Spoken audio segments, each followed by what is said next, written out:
Welcome to the second topic of Indian polity. ये है territory and citizenship. इसमें हम बस ये देखेंगे कि कैसे क्वेश्चंस आए हैं। उन क्वेश्चंस को पहले हमने कैटेगराइज किया आपके लिए। ज़्यादा क्वेश्चंस तो आए नहीं है, बस 11 क्वेश्चन आए हैं in the last 30 years. In 30 years just 11 questions. That is relatively a lot given that you could say polity has around 18 topics or so, and उसमें से 30 ईयर्स में 11 क्वेश्चन यहीं से आए हैं।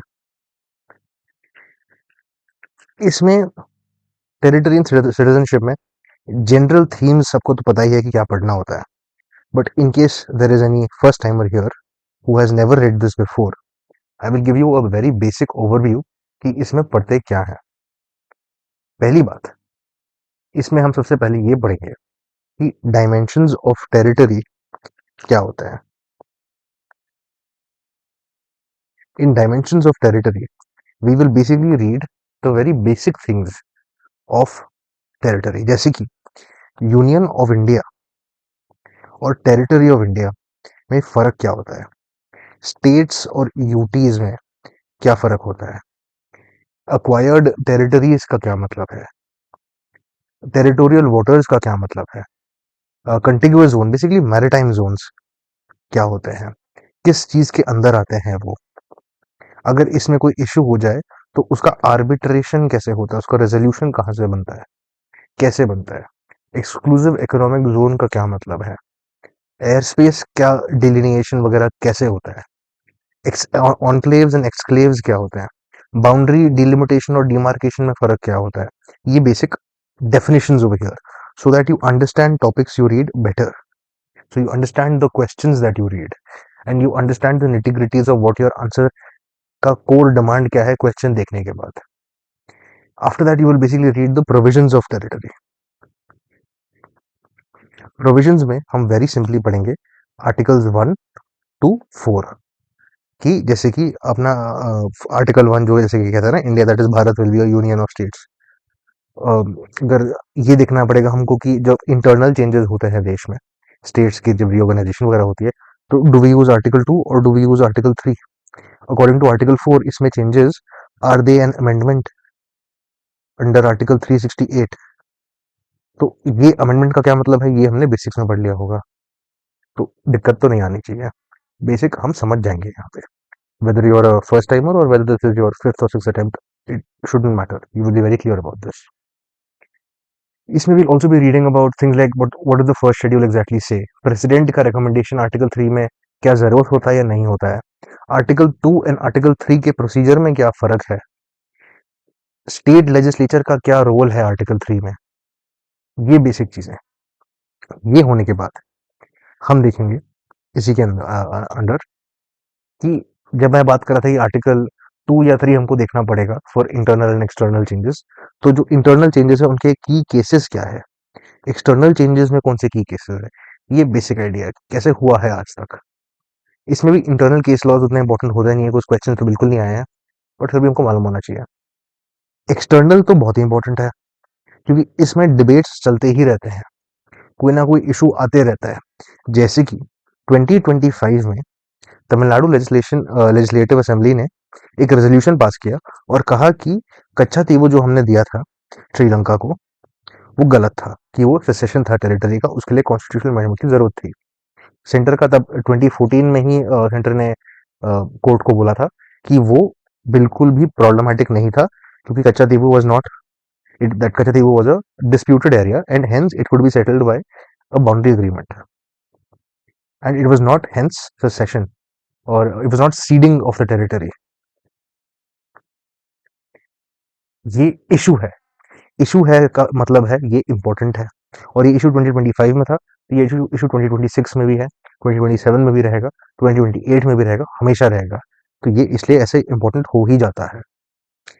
After we read the key cases, then I think we should come to what is basically your idea of state reorganisation. इसमें हमको history जाननी है स्टेट्स की, हिस्ट्री के साथ साथ वो क्रोनोलॉजी जो हम पढ़ते हैं, जो कमीशंस बैठे हैं क्लासिफाई करने के लिए, वो कमीशंस क्या थे, वो भी हमको देख लेना चाहिए और समझ लेना चाहिए। After that we can come to citizenship. उसमें पहले तो आप की टर्म्स वगैरह पढ़ोगे, जैसे कि सिटीजन क्या होता है, वो एलियन से कैसे अलग होता है, फॉरेनर से क्या डिफरेंस होता है, एनिमल एलियन क्या होता है, इलीगल माइग्रेंट कौन होता है, रेफ्यूजी कौन होता है, स्टेटलेस पर्सन कौन होता है, रेसिडेंस और नेशनलिटी में क्या फर्क है, सिविल राइट्स और पॉलिटिकल राइट्स में क्या फर्क है, in the sense that what is given to a citizen and what is given to a foreigner और what is given to everybody, ये चीजें। इसके बाद हमको सिटीजनशिप के we should see the provisions again, जैसे हमने पढ़ा था फॉर टेरिटरी। इसमें हम पढ़ेंगे articles 5 to 11, concepts like single citizenship, not having dual citizenship, citizenship act भी देखना चाहिए हमको, सिटीजनशिप मिलता कैसे है और उसको निकालते कैसे हैं सिटीजनशिप को, रिनंसिएशन, टर्मिनेशन, डेप्रिवेशन, डेप्रिवेशन के तरीके क्या होते हैं, जूस सॉली और जूस सैंग्विनीस में फ़र्क क्या होता है, इंडिया में ज़्यादा कौन सा फॉलो होता है, पहले कौन सा फॉलो होता था, यूएस में क्या डिबेट चल रहा है इसके बारे में, ऐसी चीज़ें। And after we done with that we should then just have a quick look at the key points of diaspora. Diaspora में पहले तो ये जानना चाहिए डायस्पोरा का मतलब क्या होता है। मतलब जानने के बाद ये देखना चाहिए कि एनआरआई और ओसीआई वगैरह में फ़र्क क्या है। पीआईओ और ओसीआई का मर्जर जो 2015 में हुआ था वो क्या था, जो अवार्ड्स होते हैं जैसे कि प्रवासी भारतीय दिवस, वो अवार्ड्स क्या होता है, किनको मिलते हैं और डायस्पोरा में वो क्यों इम्पोर्टेंट है। ऐसे ई माइग्रेट सिस्टम क्या है, कॉन्सुलर प्रोटेक्शन जो दी जाती है वो किससे दी जाती है और क्यों दी जाती है, रेमिटेंसेस का क्या रोल है हमारे देश में, सॉफ्ट पावर क्या होता है, उसका मतलब क्या है, ये चीजें, यही आता है in this entire topic of citizenship and territory. Question इसमें बस 11 आए हैं। मैंने क्वेश्चंस भी आपको इसी डॉक्यूमेंट में प्रोवाइड किया है, you can look at the questions यहाँ पे नीचे। साथ में ही मैंने आपको मेंस के क्वेश्चंस भी दिए हैं और साथ साथ ऑफ कोर्स आंसर की भी दिया है।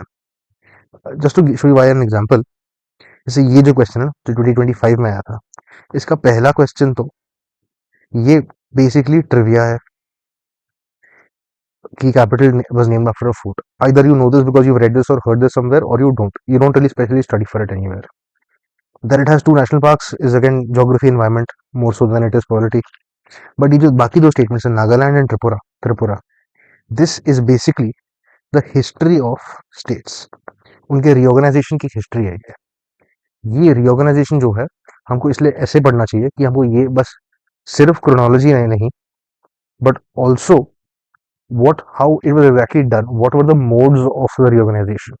कहीं कहीं पे जहां जहां अमेंडमेंट लगा था, जैसे कि सिक्किम में या अरुणाचल प्रदेश में या नागालैंड में, क्यों लगा था, और इन जनरल ये स्पेशल इसलिए होता है बिकॉज हमको इन जनरल अमेंडमेंट की जरूरत तो पड़ती ही नहीं है, ये भी हम यहीं पे पढ़ेंगे।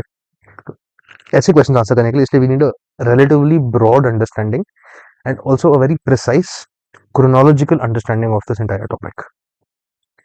Coming to the analysis itself, since come question है ज़्यादा एनालिसिस इसमें करना भी नहीं चाहिए और करने की ज़रूरत भी नहीं है, but for question wise firstly I have organise these question for you.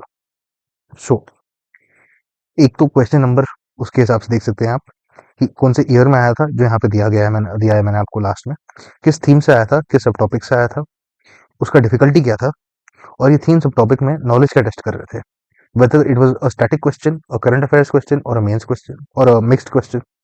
In this knowledge tested, what was the core concept that you needed to know?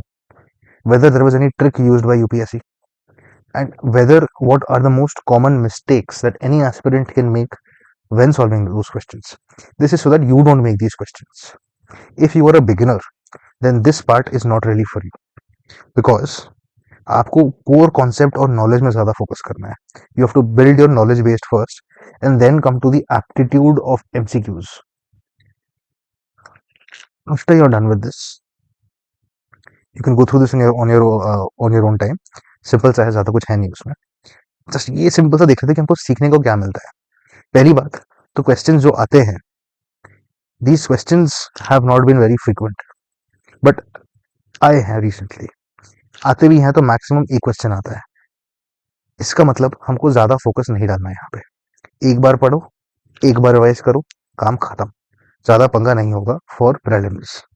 Mains के लिए आते हैं. इसके अलावा जो बेसिक थीम्स है, पहले तो सिटीजनशिप में टर्म्स, जो राइट्स है, जो प्रिंसिपल्स है, वो चीजें they make almost half the questions that come, which make sense. For territory, what is important, the most important thing is the reorganization, the chronology, and basic idea of the territory. कि territory in general क्या है हमारा, उसमें क्या changes हुए हैं. Again, this both of these are very similar to chronology because as you're understanding the chronology, you will be able to answer questions from both these themes. ये जो questions I just given you 3 points of questions हमको in general क्या मालूम पड़ रहा है. Same चीज है कि तो प्रोविजंस आर इंपॉर्टेंट. दूसरा ये आपको क्वेश्चंस देख करते करते मालूम पड़ेगा कि कंपैरिजन सिटीजनशिप का यूएस से बहुत किया जाता है. दो आउट ऑफ 11 क्वेश्चंस 2 क्वेश्चंस में किया है. एक क्वेश्चन में तो काफी इनडायरेक्टली किया था कि weather a natural somebody who's not been born in USA, who's not a natural born citizen of India, whether they can become the president or head of state of India, ऐसे पूछा गया था. इसमें US का mention बिल्कुल नहीं था, but this concept is there in USA where to become the president और the head of state you need to be a natural born citizen. वैसे कंपेयर किया गया था. इसके अलावा सिंगल और ड्यूअल सिटीजनशिप इंडिया और यूएस का वर्बैटम कंपेयर किया गया था, दोनों को मेंशन भी किया गया था. So you should in general whenever you read these principles, इसलिए when you read something like jus soli versus jus sanguinis, ये इंपॉर्टेंट इसलिए है because this debate is happening in the US mostly and hence a comparison with India is possible. That's all. And statehood का भी जो मैं आपको chronology की बात करूँ, आप पढ़ते पढ़ते भी क्वेश्चन देखते देखते समझ जाओगे. जब पूछते हैं ना, सिंगल नहीं पूछते कि सिर्फ ये बताओ कि सो एंड सो स्टेट कब आया था, काम खत्म. दे आस्क यू क्रोनोलॉजी, पहले कौन सा आया था, फिर कौन सा, फिर कौन सा, फिर कौन सा. So you need to know the chronology in detail. Through that I given you where to focus. Simple सा प्रायोरिटी ऑर्डर आपके लिए. देख सकते हो हाई क्या है, मीडियम क्या है, लो क्या है. इसमें इंटरनल केस लॉज बहुत लो है. आप करोगे तो बस ये एक दो रट लो ताकि काम आएगा for your mains if you ever need to give some examples, some case laws that very few other people will be able to write because nobody reads this, and for good reason, which is questions are generally not asked, but if it's asked you have a comparative advantage. Mains में थोड़ी direct questions of course है, ऐसे आप देख सकते हैं, but इसका main पंगा फायदा इस टॉपिक का कम्स यहाँ पे, वैल्यू एडिशन. जब भी कोई क्वेश्चन आता है उसमें आप ये यूज कर सकते हैं as fodder material. For example, if you get a question about internal security in GS3 and this question is a broad based question, your entire idea of maritime zones becomes very very very important. इसका arbitration कैसे होता है आपको यहाँ से मालूम पड़ता है. It's literally the fodder material for you.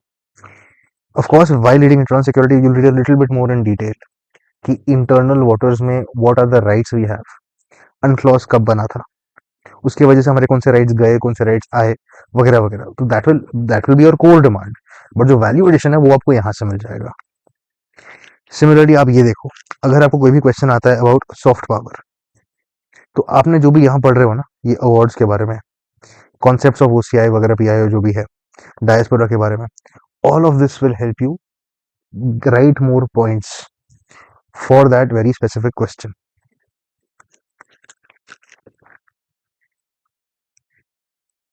इसके बाद you can try and solve these 11 questions over here. सब आपको दिया गया है, इसका आप आंसर की भी देख सकते हैं so that you can see how many are getting right and revise accordingly.